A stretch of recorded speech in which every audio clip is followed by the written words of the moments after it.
মসুর ডাল আমি ধুয়ে নুন আর কাঁচা লঙ্কা দিয়ে এখন আমি ডালটা সিদ্ধ করে নেব। তো আমার সিদ্ধ করা হয়ে গেছে দেখো সুন্দরভাবে। তো এইখানে আমি গরম জল একটু অ্যাড করে জল দিয়ে নেব। তো হয়ে গেল। তো আমি এখন গরম চা দিয়ে দেব। আর গরম চা দেওয়ার আগে ডালটা সিদ্ধ করতে হয়, কেননা গরম চা দেওয়ার পরে ডালটা আর সিদ্ধ হবে না, কারণ গরম চাটা তো অনেক টক। তো দেখো গরম চা দিয়ে বেশি সময় লাগে না, 5 মিনিটেই গরম চাগুলো সিদ্ধ হয়ে যায়, তাই গরম চা একদম লাস্টে দিতে হয়। তো দেখো আমার গরম চাগুলো সিদ্ধ হয়ে গেল। তো আমি এখন ডালটা একটা বাটিতে নামিয়ে হলুদ মিক্স করে নিলাম অল্প পরিমাণে। আর এই তো কড়াইটা আমি পরিষ্কার করে ধুয়ে আনলাম। আর শুকনো লঙ্কা, তেজপাতা আর এখানে ফোড়ন দিয়েছি তোমার সর্ষে আর 5 ফোড়ন, আর পরিমাণ মতো তেল দিয়ে আমি ডালটা ঢেলে দিলাম। তো এখন আমি আর অল্প সময় জাল করে নেব।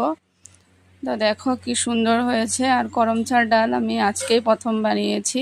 তো আমার বোন নিয়ে আসছিল গরম চা। গরম চার ডাল খেলে মানে শরীরের জন্য খুব ভালো। আর এত গরমে টক ডাল রান্না করলে তো আমার সোনামা খুব ভালোবাসে, তাই বোন অনেক কয়টাই গরম চা আমাকে দিয়ে গিয়েছিল। তো দেখো ডালটা দেখে কি সুন্দর লাগছে না, দেখেই কিন্তু আমার খেতে ইচ্ছা করছে। আর খেতেও কিন্তু খুব টেস্টি হয়েছিল। তো তোমাদের যদি আমার ডালটা গরম চার ডালটা ভালো লাগে, একটা ছোট্ট করে কমেন্ট করে যাবে। আর বাড়িতে নিশ্চয়ই একবার ট্রাই করবে।